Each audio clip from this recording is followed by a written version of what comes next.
Bismillahirrahmanirrahim. Assalamualaikum warahmatullahi wabarakatuh.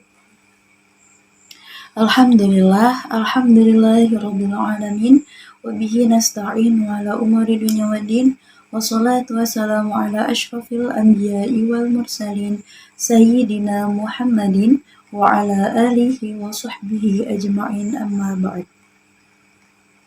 Perkenalkan, nama saya Habibah Mukti dari Prodi Hukum Keluarga Islam Institut Miftahul Huda Subang.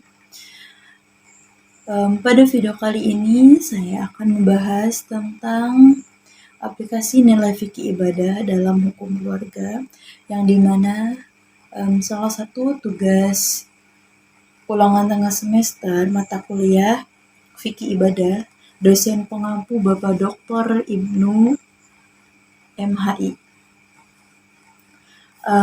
Pembahasan pertama yaitu tentang fikih ibadah. Dalam Islam, fikih ibadah adalah pemahaman mendalam tentang aturan ibadah seperti wudu, sholat, zakat, haji, dan lain-lain. Nilai-nilai ibadah ini bukan hanya mengatur hubungan antara manusia dengan Allah, tetapi juga menjadi pedoman dalam menjalani kehidupan, termasuk dalam membangun keluarga. Perkawinan dipandang sebagai ikatan lahir batin antara laki-laki dan perempuan untuk membentuk keluarga yang bahagia dan kekal. Karena itu, kesadaran, tanggung jawab, dan tujuan bersama menjadi dasar penting agar rumah tangga tetap harmonis. Jadi ketika tujuan tidak lagi sejalan, maka dan perbedaan tidak bisa diselesaikan, perceraian dapat terjadi sebagai jalan terakhir. Jadi kalau bisa sebelum pernikahan itu kita bikin surat perjanjian antara calon suami istri dan perempuan itu, bikin surat janjian bahwasanya bagaimana ke depannya kita mau berumah tangga. Misalkan gaji si suami itu dipegang sama istri, dan terus bagaimana tujuan berdua itu sama tidak, sejalan tidak. Kalau tujuannya tidak sejalan atau tidak sama, maka jalan terakhirnya yaitu perceraian. Nilai fikih ibadah itu sangat berpengaruh terhadap aturan perkawinan dan perceraian di Indonesia. Banyak ketentuan dalam Undang-Undang Perkawinan dan Komplikasi Hukum Islam atau KHI yang bersumber dari prinsip-prinsip fikih seperti pentingnya persetujuan mempelai, keharusan mahar, percatatan pernikahan, perlindungan hak perempuan, serta adanya alasan yang jelas sebelum perceraian diajukan ke pengadilan.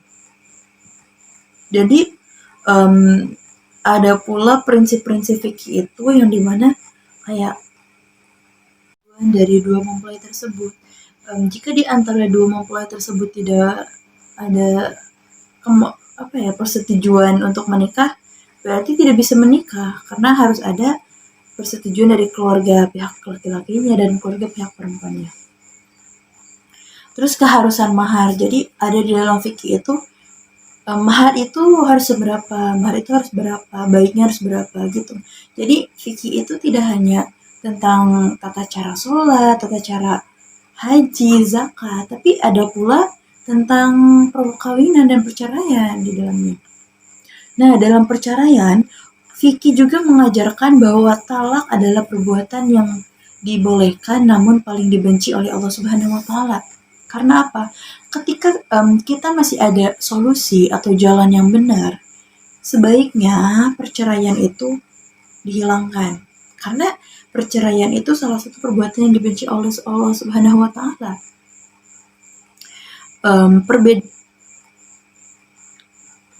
Karena itu, hukum Indonesia juga menetapkan syarat dan proses yang ketat untuk memastikan hak suami istri dan anak-anak tetap terlindungi. Jadi tentang talak atau perceraian itu enggak semudah itu. Jadi ada jalannya dulu, harus meditasi, bagaimana caranya menemukan solusi yang terbaik, harus bagaimana gitu. Meski demikian, penerapan nilai fikih dalam hukum nasional itu tidak selalu mudah. Ada saja tantangan struktural, perbedaan pandangan dalam mazhab, terus keragaman budaya, serta praktik sosial yang masih berkembang di masyarakat. Hukum keluarga juga harus mampu menyesuaikan diri dengan perkembangan zaman sekarang. Apalagi zaman sekarang itu zaman modern ya, Gen Z, banyak yang nikah muda. Jadi susah diatur gitu. Tanpa meninggalkan nilai-nilai dasar syariat seperti keadilan, kemaslahatan, dan perlindungan terhadap keluarga. Dan pada akhirnya, integrasi antara nilai fikih ibadah dan hukum nasional itu bertujuan agar keluarga muslim di Indonesia mendapatkan hukum yang adil, manusiawi, dan sesuai dengan ajaran Islam. Pemahaman yang benar sesuai dengan penerapan yang tepat itu akan membantu mewujudkan keluarga yang berharmonis dan berkeadaban. Mungkin itu saja penjelasan dari fikih ibadah. Mohon maaf jika ada kekurangan. Billahi taufiq wal hidayah.